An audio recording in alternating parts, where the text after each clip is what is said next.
Well, hey everybody, welcome back to the podcast. Back by popular demand is my wife Darien. So today we're releasing the episode a little bit early. We usually drop them on Mondays. Today we are dropping it on Saturday, and that's because tomorrow is Palm Sunday and that begins Holy Week. And today's episode is all about Holy Week. We're going to talk about it from beginning to end, talk about some of the things that it kind of remembers, some of the things that it does for us in our spirits, and it'll be a lot of fun. So I'm excited. And so just to kick us off, Darien, could you tell us about your experience with Holy Week?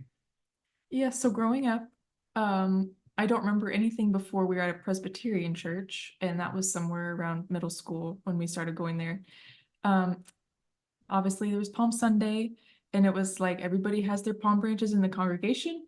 One of the big events was the whole like set of choirs would walk down. I think the center aisle, we would have the handbell choir sometimes. Like it was a big to do. We everybody be waving their palm branches. At some point, I was definitely processing in my choir gown robe with the youth choir, um, and singing. I don't remember what, But something. but something. So we had Palm Sunday. That was the traditional version of that in the traditional service. And then they would have the Maundy Thursday service. And I believe that's the only two services we did.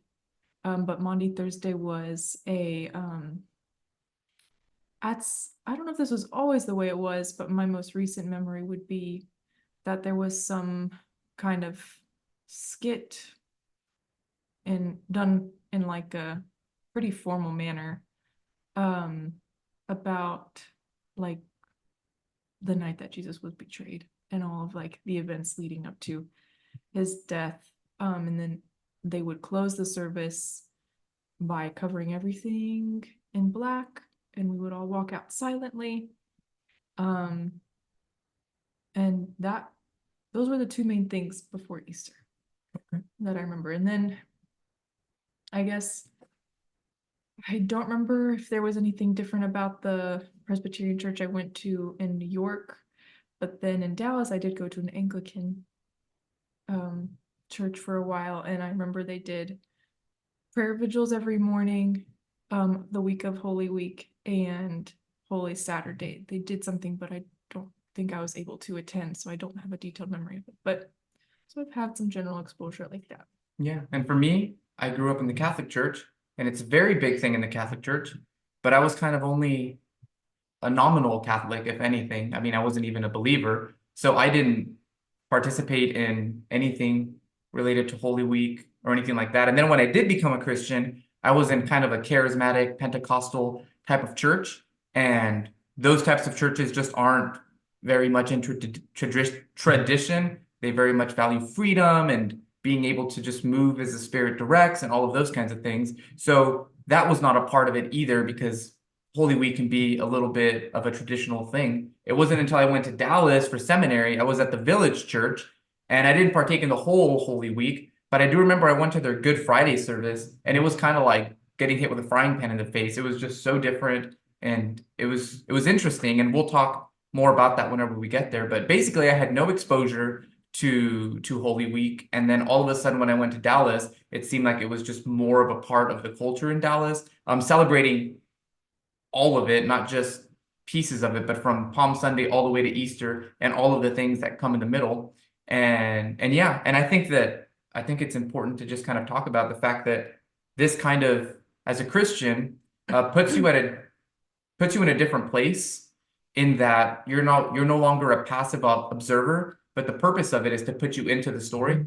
You're not just sitting down and listening to sermons. You're actually partaking in the life of Christ, and that's the purpose of the church calendar, right? With Easter and with Christmas and the Incarnation, with Lent, with all of the things that happen throughout the church calendar, it's meant to put you in Jesus's footsteps, so that you can kind of live his life and see what it would have been like to be him, in a very distant sense, in a very minimal sense, because Very symbolic. Yeah. symbolic, yeah, because we aren't living his life and we're not suffering the way he suffered and all of that. But these are seasons that we take intentional time to meditate on specific parts of his life and enter into that as best as we can. And Holy Week is I think especially interesting because leading up to it is the season of Lent. And Darien and I both did Lent this year. This is my first year actually doing it. I think I might have done Lent when I was like 10 once, but it was very different. So this is my first year really doing Lent, and that's purposeful, right? You have this season of fasting leading up to Easter, and then whenever Easter does come, you have this big feast, this big celebration. It's just this giant party, and again, it's just living the life of Christ, going through the fasting and the period of disciplining the flesh, and then leading you through Holy Week and culminating at Easter, the biggest celebration for Christians, really. So that's my experience with it, and that's where my brain is with it kind of right now. I don't know if you have anything to add to that or. Yeah, I did. I guess thinking about Holy Week, I was very narrow. I didn't think about Lent at all when you were asking me about that. But I was thinking, Yeah. I don't remember what I did for Lent too much growing up. That might be a totally different conversation, but like Yeah, definitely not whole, Holy yeah, Week, but yeah, it's the context of Holy Week is Right. this fasting period. and kind of there's so many levels of which you can take it on. Same with Holy Week in terms of like whether you're attending services only, if you're doing a devotional on the side, or guided prayers and that kind of thing, Right. reflections. But yeah, So tomorrow is Palm Sunday, and Palm Sunday kicks off the entire Holy Week. And Palm Sunday really just looks back at Jesus's triumphal entry into Jerusalem, himself claiming to be king, the rightful heir to the throne of David, the king over Israel, and then the people accepting him as such, right? Hosanna, blessed is he who comes in the name of the Lord. But before we go to Matthew to look at the triumphal entry, Palm Sunday, we want to go to Ezekiel because I think it sets up the stage for what's happening in the Matthew narrative in Palm Sunday. So Ezekiel chapter 10, verse 18, then the glory of the Lord went out from the threshold of the house and stood over the cherubim. And the cherubim lifted up their wings and mounted up from the earth before my eyes, and they went out with the wheels besides them. And they stood at the entrance of the east gate of the house of the Lord, and the glory of the God of Israel was over them. And so what's happening here in Ezekiel 10:18 is Israel has been incredibly rebellious. They've come back from Babylonian captivity. They've been back in Israel for something like 5 years. So they're no longer slaves there. They're free. They're in their own territory. They're enjoying life, whatever. But they've gone into idolatry. They've started worshiping other gods, and they're characterized now by violence and injustice and all sorts of sexual immorality. So they've broken covenant with God. And as a response, God's glory leaves the temple. And Israel was freaked out by this because they just assumed that's where God is, the Ark of the Covenant, that's where he's hanging out. He's never going to leave that. And they became very secure with their position as God's people because of that. But then you have God's glory departing from the temple, and they are freaking out. They're like, what is happening? You'll have to read the book of Ezekiel. It's really powerful, but the glory of God leaves. And then if we go to chapter 11, verse 23, it says, and the glory of the Lord went up from the midst of the city, and this is key, put asterisks here, and stood on the mountain that is on the east side of the city. So the glory of the Lord leaves, and it makes its way east, and it settles on top of the mountains that are to the east of Israel, and that's where it goes. So we have the glory leaving, and we know where it went. And then if you go to Ezekiel 43, there's a point to all of these scriptures, I promise. Ezekiel 43, verses 1 to 2, it says, then he led me to the gate facing east, and behold, the glory of the God of Israel was coming from the east. And the sound of his coming was like the sound of many waters, and the earth shone with his glory, etc., etc., etc. And Ezekiel is saying, God's glory has departed, but he is faithful and he is good and he is covenantal and he will not leave you and abandon you. He will return. His glory will return. And chapter 43 tells us exactly where he's going to come from, right? Ezekiel says, look to the east, because the very place where the glory departed from is the same place that the glory is going to return from. And that's a promise that God gave through Ezekiel. So the people of Israel know when the Lord returned, when his presence and his glory returns to Israel, to Jerusalem, to the temple, we're going to be looking to the east. So now we go to Matthew chapter 21. Now we go to Matthew chapter 21, and we talk about Palm Sunday, the triumphal entry of Jesus. And listen to what Matthew says. Now, when they drew near to Jerusalem and came to Bethphage, to the Mount of Olives, then Jesus sent 2 disciples, saying to them, Go into the village in front of you, and immediately you will find a donkey tied and a colt with her. Untie them and bring them to me. If anyone says anything to you, you shall say the Lord has need of them, and he will send them at once. This took place to fulfill a particular prophecy, right? But the Gospels are not particularly detailed when they're talking about things. They might mention things here and there, but it's no coincidence that Matthew makes a point to tell you that Jesus is entering through the Mount of Olives, because this is what the Jewish people would have expected. Whenever the glory of God returns, you would have been looking to the east. And the Mount of Olives is that mountain range that's directly to the east of Israel. It's the same mountain range that the glory of God departed from. And now Jesus, the son of David, Yahweh incarnate, the Lord, as it says here, the Lord has need of the donkey. The Lord is finally making his return into Jerusalem, and he heads straight to the temple. The first thing that Jesus does whenever he gets back into Jerusalem, if you go to verse 12, and Jesus entered the temple. Ezekiel said, it will return from the east and the glory will fill the temple once more. And Jesus comes from that same mountain range in this powerful moment where he's declaring that he is the king of Israel, and he makes his way straight into the temple. And he does what Ezekiel said the Lord would do when he returns. He says that when the Lord returns in Ezekiel, that he was going to come to restore and make the things right and purify his people. And what does Jesus do? He goes into the temple and he cleanses it. And he drove out all who sold and bought in the temple. And he overturned the tables and the money changers and the seats of those who sold pigeons. And he said to them, It is written, My house shall be called a house of prayer, but you have made it a den of robbers. So he comes and he fulfills that promise from the book of Ezekiel.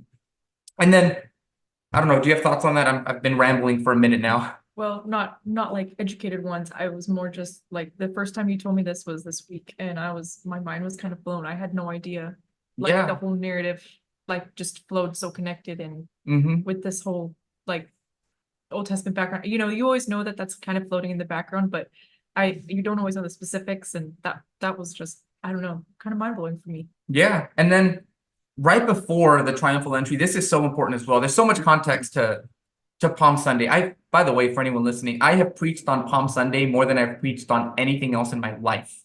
I was a youth pastor for several years, and I became the Palm Sunday guy. So every Palm Sunday, they asked me to speak, and it was great. I love doing it. But this is like, I'm so familiar with this passage because of that, because I've just had to study it so many different times. But anyways, look at what's leading up to the triumphal entry, to Palm Sunday. In Matthew chapter 20, verse 29, Jesus encounters these two blind men. And listen to what happens. And as they went out of Jericho, a great crowd followed him. And behold, there were two blind men sitting by the roadside. And when they heard that Jesus was passing by, they cried out, Lord, have mercy on us, Son of David. This is an important title. It's not just that he is like genealogically connected to Son of David. The Son of David was going to be the king who would come and he would rule once and forever, and he would establish his throne for all eternity. So this is a very specific title. And they say, Son of David, have mercy on us. And the crowd rebuked them, telling them to be silent. And they cried out all the more, Lord, have mercy on us, Son of David. And stopping, Jesus called them and said, What do you want for me to do for you? And this is a thought originated by Tim Keller, I think. I did not come up with this. But in so much of the Gospels, what is Jesus doing when people are talking about his identity? He's often He's often asking people not to tell anyone. When people say this about him, he's like, don't tell anybody. Keep this to yourself. When the demons are saying, you're the Son of Man, blah, blah, blah, all these things, he's telling them, hey, calm down. Don't say anybody. And he's always trying to keep his identity a secret. He doesn't want to expose it too early for whatever reason, but that's what's happening. And then all of a sudden, almost like a switch has turned on. They're telling him, Son of David. And Jesus just says, yes. What will you have me do for you? And he fully takes on that identity of Son of David. He always had it, but he fully embraces it. He finally publicly declares, That is exactly who I am. I am that king whose throne will never end. I am the eternal king who will rule and reign forever and ever. And what is the first thing that he does? He, as the glory of God, returns to his city, establishing, with the purpose of establishing his throne as the king of David, as the son of David, the rightful heir. And there's just so much symbolism. There's so much history. There's so much context. There's so much longing too. If you're an Israelite, I mean, just imagine it's been years of being under somebody else's burden, whether it was Nineveh, whether it was Babylon, whether it was Egypt, whether it was the Amalekites, the Jebusites, the whoever sites, whether it was Persia, whether it was Rome, whatever you're thinking of, the Jewish people had been oppressed pretty much all of their history. They had moments where they were free, but that didn't really last more than a generation. And then they're longing for this. They're looking to the east, waiting for this to happen. And then finally, it's happening. And that's why in the Palm Sunday story, the people are ecstatic. The people are excited. Hosanna, Hosanna, blessed is he who comes in the name of the Lord. Here are our palm trees, a sign of respect and honor and love and adoration. We're paving the way for you straight into the temple so that you can enter the temple and be ordained as the new king of Israel. So go into the temple. Let the priests pray over you. Let them do their ritual. Become our king. And they're laying the road for him, essentially, the road for him to become the king.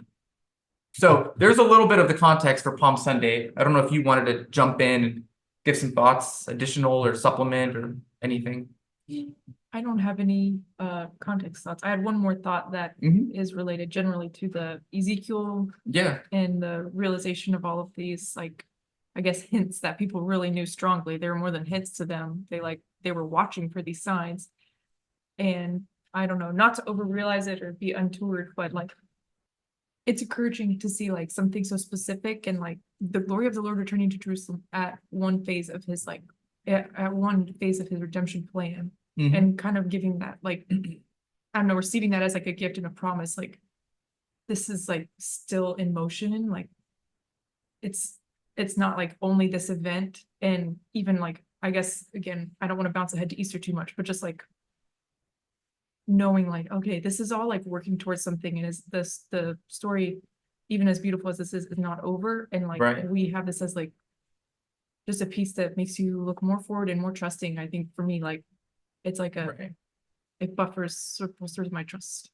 Yeah, this is still a shadow of what God's ultimate plan is, right? Because the physical temple in Jerusalem is not going to be his dwelling place forever. He's going to dwell with his people, and he will wipe away all of their tears, and death will be no more.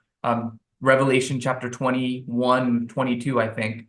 So yeah, even the glory entering the temple is still just a symbol of what's going to happen, because his glory will fill the entire earth. Indeed, it does fill the entire earth, but there's a day that's coming when it will be fully realized, when there is no sin to taint it.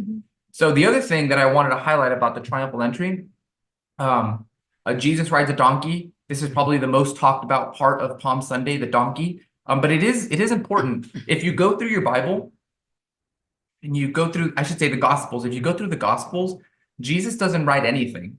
Jesus walks everywhere. For 3.5 years in his ministry, he's recorded as walking everywhere. There's no record of him riding anything as a child. Maybe he did. I don't want to make more of this. But in the scriptures, the way he's presented, he walks everywhere with his disciples. No carriages, no carts, nothing. He's just walking all over the place with his feet and getting blisters and all that good stuff. And then all of a sudden, he says, I'm tired of walking. Bring me a steed. A steer. What's it called? I guess you could say either one, right? Steed. A steed? A steer is the male. Okay, bring me a steed. Oh, okay, no, not that. Bring me a steed.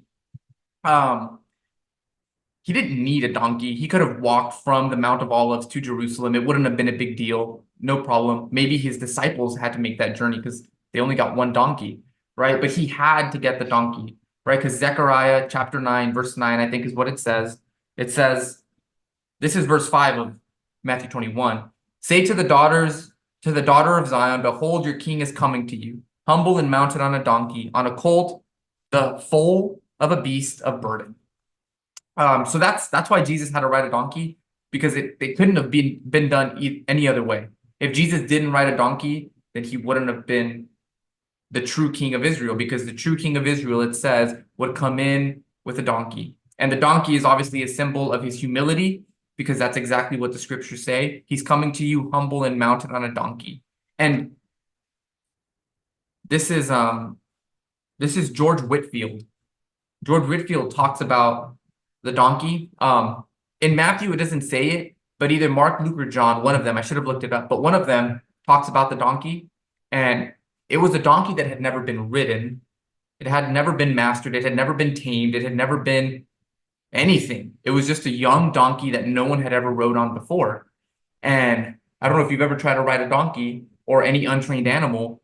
The last thing that you can do with an untrained animal is get on its back and try to master it, because it's going to buck you off and kick and just, because donkeys are stubborn and they don't want to be mastered that way. It's just going to go crazy and try to get you off of it. But in the presence of Jesus, this donkey is fully obedient. This donkey does not kick Jesus off of it and say, "What are you doing back there?"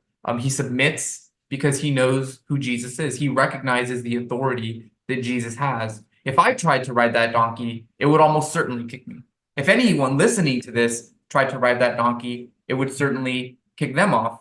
But when Jesus comes, the donkey is a perfect militant man and begins to walk just as Jesus directs it, and has this I'm thinking of,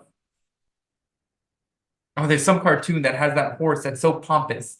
Oh, Is it Tangled? Tangled, Yeah, yeah. Tangled. I'm thinking of that horse. This donkey becomes that horse all of a sudden. He's composed, he's on a mission, and he's trusting in the person that's riding on his back.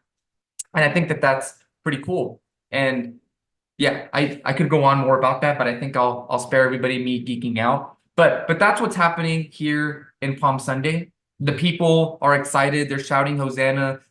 Blessed is he who comes in the name of the Lord." And is often criticized of these people, they are just as quickly forgetting about him, right? On Sunday, they're crying out, "Be our king." And by Friday, they're crying out, "Kill him, kill him, kill him." So that's the criticism they receive. And it's I think, a valid criticism. And it just goes to show that what you're saying with your lips does not necessarily reflect what's going on in your heart. And they both have to be in alignment. Otherwise, it's just hypocrisy. So that's my geeking out, Darien. Thank you for sharing. Okay, so we'll move on to Maundy Thursday then. Mhm. Okay, so Maundy Thursday, it happens on the Thursday before Easter and the Thursday after Palm Sunday. And what it's doing is it's remembering the night before Jesus was crucified. So Maundy Thursday typically goes through something like John 13, and it talks about the Lord's Supper being instituted. It talks about the washing of the disciples' feet and the institution of a new command that Jesus gives. So John chapter 13 is where we're going to camp out at for a little bit. But before we do that, the Lord's Supper, if you're watching this, you may know, is really an act in which Jesus is foretelling of what's about to happen. This is the bread, this is my body, which is broken for you, right? Because his body would be broken. And then the blood which is shed is the wine or the juice or whatever that the people would drink. And what he's doing is he's telling the disciples, one of you is going to betray me. That's straight from the book of John. I'm going to be killed. I'm going to be given over, but it has to be this way. And this is how you are going to receive life. It is through this broken body and through this shed blood that you will have your body not broken and your blood not shed, figuratively speaking, obviously. This is how you will achieve. This is how you will live and have life. So that's kind of what's happening here in the Lord's Supper. But I want to particularly focus on the first verse of John 13. Now, before the feast of the Passover, when Jesus knew that his hour had come, by the way, hour in the book of John is always talking about Jesus' death. Anytime you see the word hour in the book of John, just insert, and when Jesus' death had come, or the time for Jesus to die had come, and that applies for all of the times hour appears in the book of John. Even when he tells Mary, "Woman, why does the wine running out," in John chapter 2, "why does the wine running out have to do with me? My hour has not yet come." There is actually symbolism there of Jesus' death, even in that wedding feast with the wine that's being produced. But we're not talking about that now. But just a little side piece for you guys to think about. So Jesus knew that his hour had come to depart out of this world to the Father. Having loved his own who were in the world, he loved them to the end. And that last verse is the one that that last part that I want you to like underline in your Bibles. Having loved his own who were in the world, he loved them to the end. And how did he love them to the end? Well, he gave his life for his disciples. Obviously, that hasn't happened yet chronologically in the book of John, but the book of John was written after the crucifixion. So anyone reading the book of John at the time would have heard the stories of Jesus, and they would have known that when that's written, that he loved them to the end.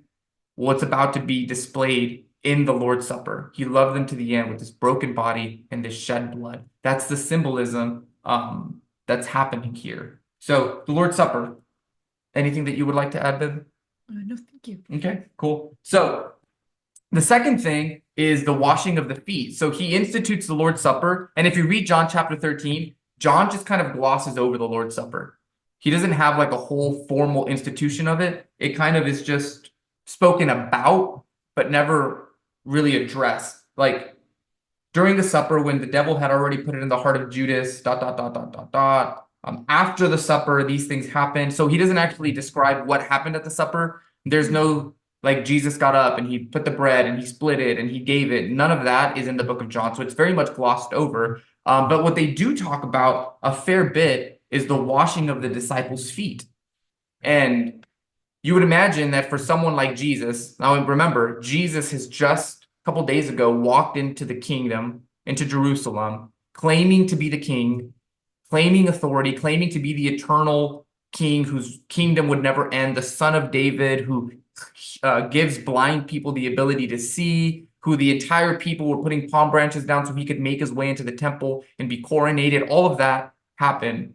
So when you're reading about the washing of feet, you would immediately think, oh, some servant is going to wash the king's feet. But really, it's the opposite in the washing of the feet account. It's the king who's washing the feet of the servant. It's Jesus who's washing the people's feet, not the people or the servants washing Jesus' feet. Because again, if you remember, he comes lowly and gently and humbly, riding a donkey, not on a horse. I'll mention this. Jesus does ride a horse eventually. It's just not in the Gospels, right? If you go to the book of Revelation, he's coming back with a sword and a horse. But we're not talking about that right now. Anyways, did you have something you made a face? That's his steed moment. That's his steed moment, yes. His other steed. He's got two steeds. There's the donkey, and then there's the strong horse that's to come later. But yeah, Jesus just washes his feet, washes his disciples' feet, and this would have been the job of a servant, and it would have been the job of the lowliest servant, not like the battle-hardened good servant that's your favorite. It would have been like the worst of the worst, because they had sandals, not like Yeezys, and there was a lot of Like walking, like we mentioned. yeah, walking, but also they were walking in this town and there would just be animal droppings around as people are walking with their donkeys and their horses and all of that stuff. There would have been, and there wasn't roads, it was just dirt. So feet were stinky, feet were gross. You didn't want to deal with them, lowliest of servants. And yet Jesus gets down and he washes the feet of the disciple. And this was a parable, essentially, of Jesus's role as a suffering servant that washes believers. And that's why later in verse 8 of John chapter 13, he says, if I do not wash you, if I do not wash your feet, you have no part in me.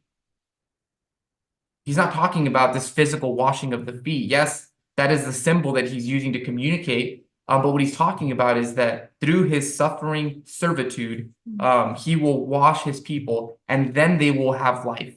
And this is in the context, again, of the Lord's Supper, right? Holy Thursday, the Lord's Supper. He's talking about his death. He's talking about the sanctifying work that it's going to produce in his disciples, and that through his service, they will be cleansed. That's John 13:8. Thoughts on that? The one thought that I had that was not just like, I love the way that you worded that, was just about like Diego's feet. Diego's feet? Diego's our baby. He's our baby. And I think I already dread the day when he's like, even just a few years from now, where I'm not going to want to be around his feet.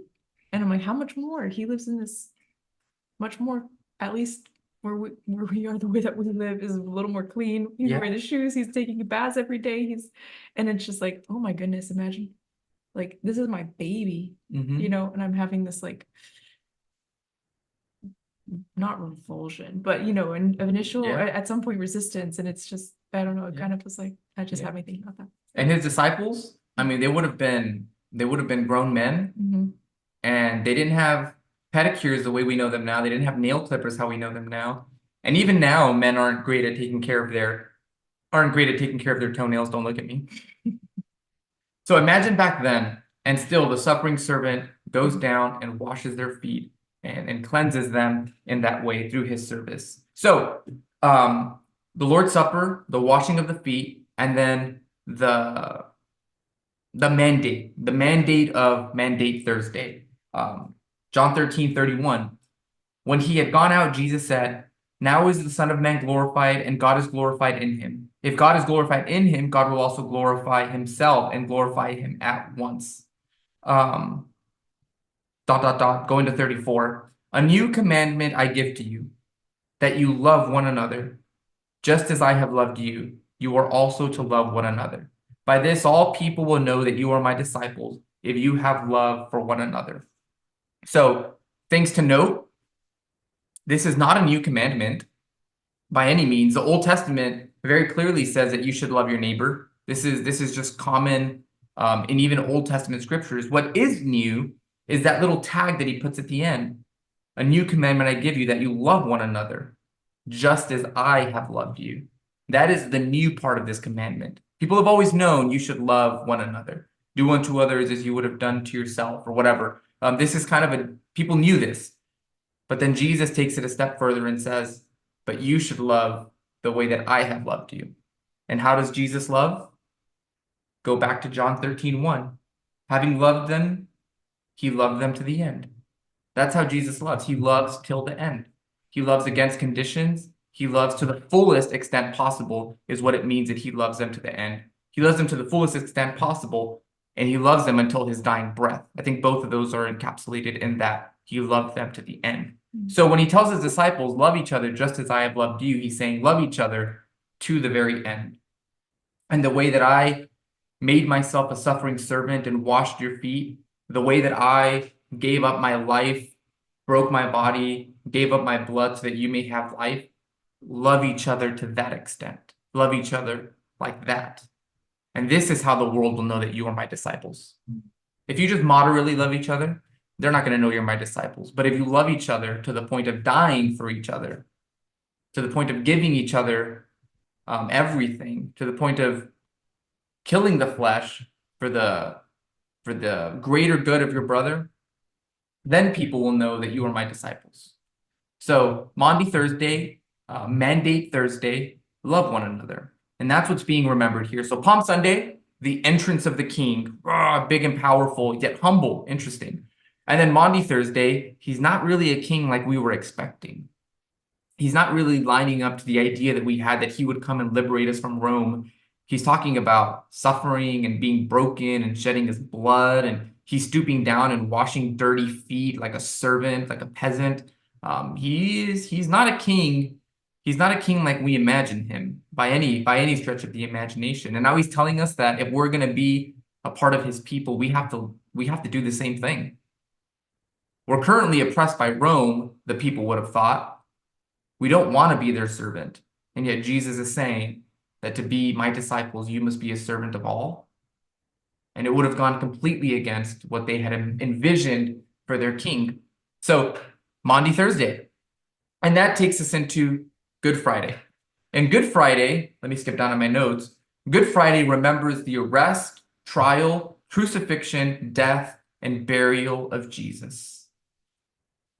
I don't know if you have any stories about Good Friday or what you've seen churches do or any experiences that you have with it.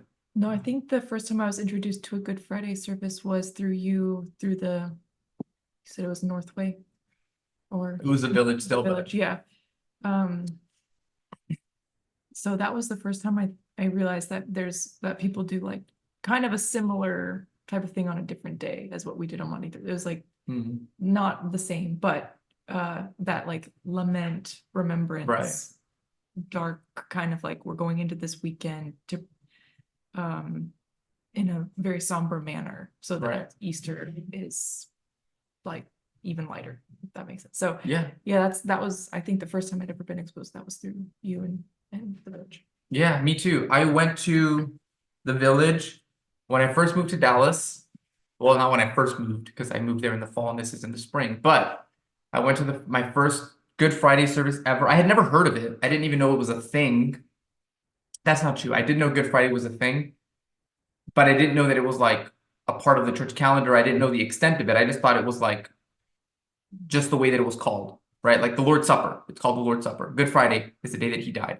Also, today I was at the barber shop and I was talking about Good Friday, and my barber was like, Good Friday, isn't that when Jesus died? And he was kind of not confused, but just talking about the irony that it's called Good Friday. Because yes, by all accounts, it's actually it's probably the worst day apart from maybe the entrance of sin. I don't know. I don't know how you would quantify those, but it's the darkest day in human history. And yet also it is a glorious day because it's the day that the penalty of our sin was paid by Jesus. So that's the juxtaposition there, is that it's a bad day for him, the worst day for him, but it's a good day for us because of what it accomplished through his death.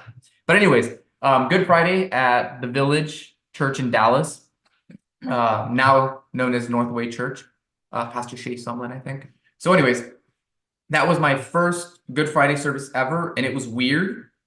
It was so different than anything I had ever been in. The Village is a big church. They have incredible musicians, incredible preaching, just a phenomenal church. So I was expecting, just loud and amped up and cool and all of that. But as soon as we walked in, they handed me a bulletin, like a little booklet. They had never done that before, and I was like, this is weird. And we basically just kind of sat quietly the entire service. They didn't have a full band. I think it was like a guitar, a piano, and like a cajon and one singer. It was very brought down. All of the songs were about Jesus's death and just causing you to remember the pain that he endured. The homily as well was just meant to remind you of the atrocities that Jesus experienced. And then they have a moment of silence. All of the lights go dark. There's crazy drums going. Everybody's playing guitar out of tune. It sounds terrible. And it's meant to symbolize the chaos of what happened after Jesus died. That the cosmos was just shattered and the world would never be the same. And it's chaos. And so they do the cymbals and they play the piano off key and the guitar's in another key and the singer's in another key. Everything was just off and it was weird. And it ends abruptly. The lights turn on slowly and everybody has a silent dismissal. There's nothing on Saturday. You're meant to sit in the silence, and then on Sunday they have the big celebration. But anyways, that was my first experience of it, and it was the most powerful service I had ever been to in my life, apart from when I got saved, up to that point. It was just amazing. And then I've had the privilege of leading, like, I think 2 Good Friday services at my previous church. So it's become one of my favorite days out of the whole year. And just so you know, we're going to live stream something next Friday for Good Friday. I guess this coming Friday for Good Friday. So just be on the lookout for that. I think it'll be really cool. But we're remembering Jesus's pain. We're remembering that despite being the rightful heir of the throne, he was sent to death. He was given a death sentence, and they freed a known rebel in his place. And it wasn't a quick death. I mean, it was quick for what it was, but he was in agonizing pain for hours and hours. His flesh on his back was unrecognizable after having been flogged. And if you don't know what a flog is, it's essentially a whip, but at the end of the whip, there are shards of glass, shards of bone, shards of metal. And what it does is as they hit you, the shards of metal, glass, and bone go into your skin and they rip it out and rip it out and rip it out. Having that done one time would have been terrible. Having it done, what did he have, 39? Actually, we don't know. We assume it's 39 because that's what they would do to the worst, because 40 would kill you. So we assume 39. Either way, it was a lot, and he just got beaten and beaten. Crown of thorns as it hits your skull, like the bone. Imagine that. And all of this is happening to Jesus. And we remember the pain. And I think not just remembering the pain for brutality's sake, but remembering why he was there. That he wasn't just there by accident. He wasn't there because he was actually a criminal. He was there because all of the world was sinful. Because of what I did, Jesus was on that cross. Because of what she did, Jesus was on that cross. Because of what everyone who's listening to this podcast did, and anyone who's not listening to the podcast, Jesus was on that cross. And so we look at Good Friday and we remember the amazing work of Jesus on our behalf and the pain that he endured for our sake. And remembering the words of John 13, because that's the immediate context to what happens. He loved them to the end. And we see that when he's in the cross and he takes his last breath and he says, into your, what is it? Into your hands I commit my spirit. And he gave up of his spirit. And he did all of that for you and for me and for everyone in the world. And that's the message of Good Friday, that the suffering servant from John chapter 13, who came to give his life for the many so that they may receive life, indeed did that. He gave up his life. He suffered more than any of us have ever suffered. He experienced judgment and wrath and the effects of sin, despite never having sinned, despite being complete perfection and complete holiness and complete goodness. He endured that for us. So that's what happens in Good Friday. And I'll just say one more thing. No, actually, I won't. I'll give you a chance if you have something to add. I have something kind of brewing, but I'll share it later. It feels more like something for later. Okay. But it's developing right now. I forgot to put into this might fit here also the book recommendation. Oh yeah. It's technically like related to Maundy Thursday and John 13. But it's called The God Who Kneels, and it's by Douglas Webster, I think. And I think he's out of like Samford University or something like that. But I was introduced to him through my church in New York and found like his 40-day, I believe it's a 40-day like reflection on John 13. So that's kind of a rewind moment, for anybody wanting to do maybe more on Maundy Thursday and John 13. It was like one of the slowest, most like deep, reflective reads, and I did it for a few years over Lent. But it was very enriching. And I don't know. I thought at that point in my life, I thought this was like one of the best books ever. So just wanted to throw that in there. But yeah, we can go. I'll link it in the bio in case you're interested. You can just pop in the Amazon link or whatever. So Jesus dies, he gives up his last breath. He's dead. They take him down from the cross, no breath in him. Now you're the disciples. You've been with him for 3.5 years, expecting for him to take the kingdom, expecting for him to even to elevate you, right? Let us sit at your right hand, God. I mean, Jesus, right? You have expectations from Jesus, and all of those expectations, they just came crashing down. Because even at this point, after 3.5 years with Jesus, the disciples did not understand Jesus's MO. They did not understand that his kingdom was not of this earth. They did not understand that all of the things. They didn't understand what he meant when he said that he had to die for their sins. Didn't get it. Okay. So the disciples, all of their hopes, all of their dreams come crashing down, and they're left in complete confusion. They're left just besides themselves. Like, what have we been doing for the past 3.5 years of our life? All of that is wasted time. We put all of our eggs in one basket, the basket of Jesus, and turned out to be the wrong one, wrong investment, and now we're left with nothing. And out of that confusion, Holy Saturday, we become like the disciples. We acknowledge God's silence. We sense God's inaction and feel the sting and sense the sadness, the death. That death has spoken the final word. That is the purpose of Holy Saturday. It is the day where we just sit and just mourn and just hurt and just remember what it would have been like to be a disciple of Jesus when he died. The confusion, the embarrassment. We left our family, we left our trade, we left everything behind. We gave up everything for this, and nothing has come of it. And we just sit in that hurt. We sit in that silence of God, feeling almost like he's abandoned us. We know he hasn't, but we sit in that. We become like the disciples. We try to enter into that life that they would have experienced. And that's hard. Yeah, that's hard to do that. To take the time is hard, but even just to sit in those feelings is hard, because who wants to? who wants to think about the what that's like. Um, and that's what Holy Saturday is. And some churches do an Easter vigil that night to kind of welcome Easter in. Um, that's fine. I like the idea because they do the Easter vigil because in Hebrew circles, the evening welcomes in the next day, not the morning like us. But since we're American, I like thinking about this as that entire day of Saturday is just meant for solitude, for somberness, for gloominess, for hurt, for pain. Of course, I work in a church, and Saturday before Easter is an incredibly busy time, so I'm never going to get to experience that probably, but that's okay. Um, but you can maybe.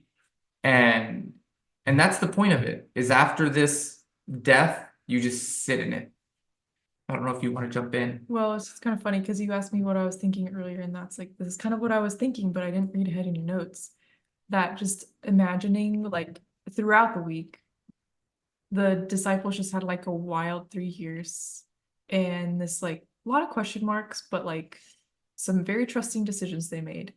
And then Sunday occurs and it's like, oh wow, something's happening. Like it kind of feels like a moment like we've been waiting for, right? Palm Sunday. Palm Sunday, sorry, yeah, Yeah. that's what I meant. Palm Sunday. So the beginning of the week, you're just like you're in one place and you feeling like It's happening. this confidence. Here we go. Yeah, like this kind of He's like doing it. maybe vindication. Yeah. And then Thursday occurs and like this is kind of like the more private introduction of the kingdom, like Yeah. where we're kind of getting the rules of the game here. Like what are we built on? Like what are we doing? Yeah. And not that that was totally new because we've seen they've obviously been very up close to Jesus' servitude, to his humility, to his, all the kind of lowly life that he's been living, that they've been living with him. But so it wouldn't be maybe entirely shocking, but maybe after Sunday, it's like, oh, so this is still the way it is. We're still, in this very lowly position for being called for love, for suffering and suffering in that love. And so it's like this kind of, it's within the week, there's just probably a lot of emotions they'd been experiencing beforehand, like suddenly intensified, like colliding and like concentrated, into this one time going, oh yes, vindication. Okay, we're kind of back in this weird counter kingdom. And then it ends. And then yeah, suddenly you're just like, wait, what was last night? What was that all about? So I was thinking that in terms of Maundy Thursday, and then you took it into Friday and Saturday, and I was, yeah, that would be something else. Yeah.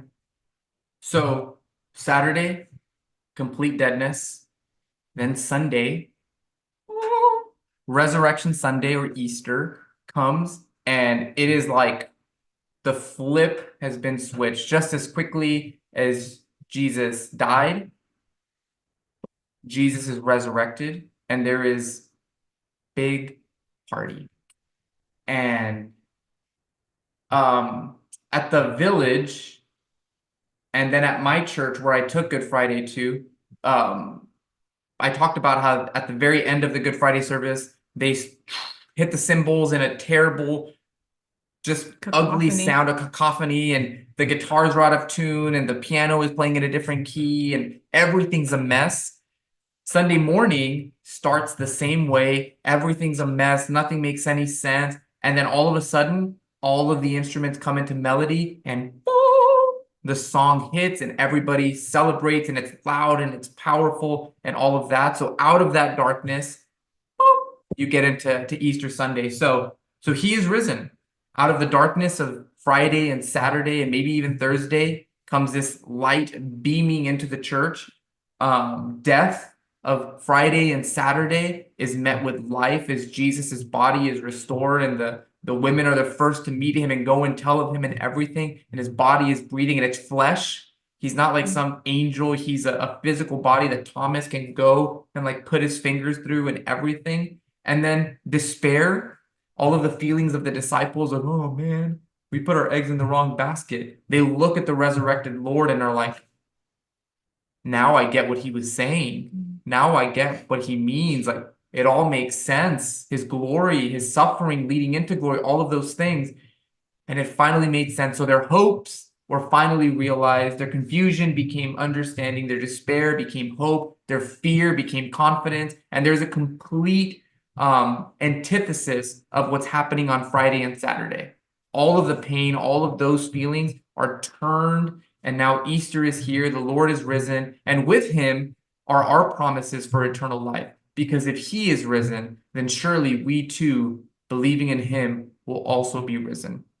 And that's why Easter is the biggest celebration of the Christian calendar. This is the crux of what we're preaching, is this resurrection, that Jesus has been resurrected and that we will too be resurrected with him. And yeah, that's Easter. And Easter, I've learned this in the past 2 years only, but Easter is not one day. Easter is a season. Easter is 50 days. It starts on Easter Sunday, Resurrection Sunday, and then Easter goes on for 50 days. Lent is 40, and then Easter is 50, because the feast and the celebration is always longer than the fast. So Easter is longer, and I love that. I don't know, just something about saying it like that the feast is longer than the fasting encourages me and makes me happy.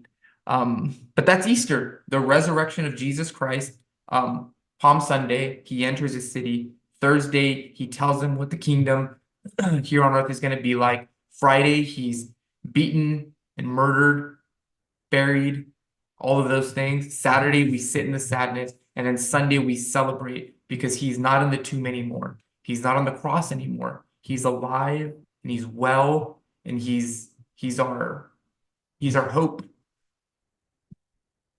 Yeah, well, I love reflecting on this because I feel like just this conversation like took me to a lot of places like that I would want to be in the week of, in terms of like reflecting and emotion and that kind of thing. And even just like talking about Easter just now was like, wow, like the gravity of that excitement, if those words go together, like was so enriched by the just thinking about Saturday, like, and just thinking about kind of where our heads are at on Saturday.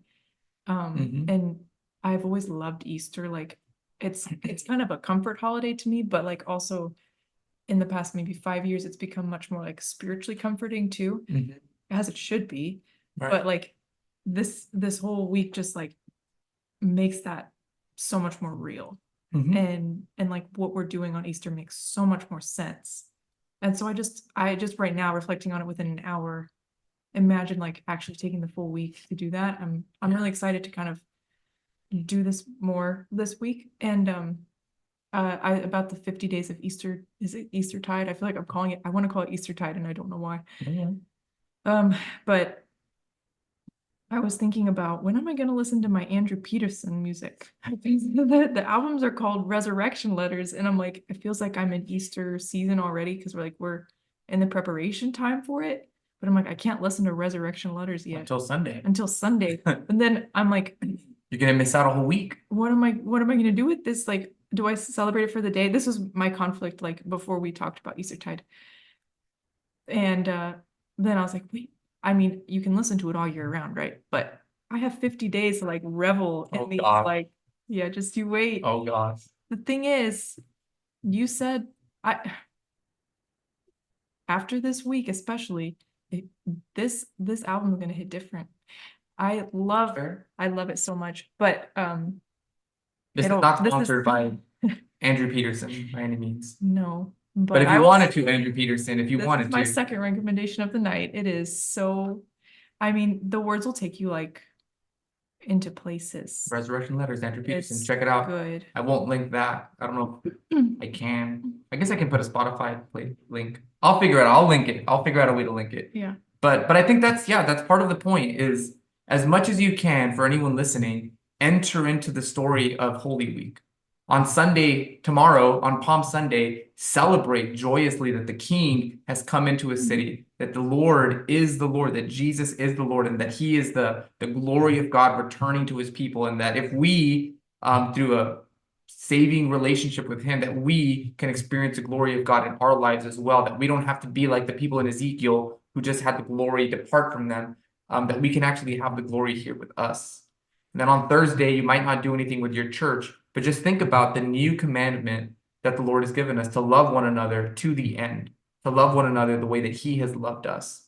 On Friday, if your church doesn't do something, I recommend just go on Google and find a Good Friday service. Some church in your area probably does it, and just go and just sit in that discomfort, sit in the brutality of the murder of Jesus. He didn't just die, he wasn't killed. Jesus was murdered, and wrestle with that. And then just think about the fact that, in a sense, he was there for you. In a very true sense, he was there in your place. It should have been you suffering. It should have been you on the cross. It should have been you paying for your sins, in all eternity. But Jesus is there on your behalf. And wrestle with that when you look at Jesus on the cross, he's there because of you. You put him there in a sense. We all did. We all did. But I like to personalize it because I don't know why. But think about that. And then the Saturday before Easter, as much as you can, avoid busyness. Before Resurrection Sunday, avoid busyness, avoid too much stimulation, and just try to live a quiet and slow life where you think about the confusion of the disciples, where you think about your own confusion, your own disappointments, death in your life, people who have died around you, as we anticipate the resurrection that's the next day, that Sunday. Because that's what the purpose of the church calendar is for. It's meant to embed us into the stories of Christ so that we can better understand and better connect with what's happening. So this week just so happens to be Holy Week. So take this week to practice that and to put yourself into the story of Christ. And I think that you'll be better for it. I think that you'll appreciate it more. And I think that the season of Easter will have a greater impact on you if you can be intentional about the week before Easter. And if you missed Lent already, technically, if you're watching this on Saturday, you can do a very shortened Lent and just do Monday, Tuesday, Wednesday, Thursday, Friday, Saturday. And then Sunday, Lent is over because the resurrection has happened and there's no more fasting. Now it's only feasting. So, yeah, that's all the thoughts that I have. Darien, if you have nothing else to say, I think that we can end the podcast here. Yes, I'm finished. Yes. All right, guys. Well, thanks for tuning in. I super appreciate it. We'll be live streaming on Friday for Good Friday, just a little prayer walk through the Stations of the Cross, unless I die before that or the Lord comes back. But apart from that, we should be good to go. So look forward to seeing you there. Thanks for watching.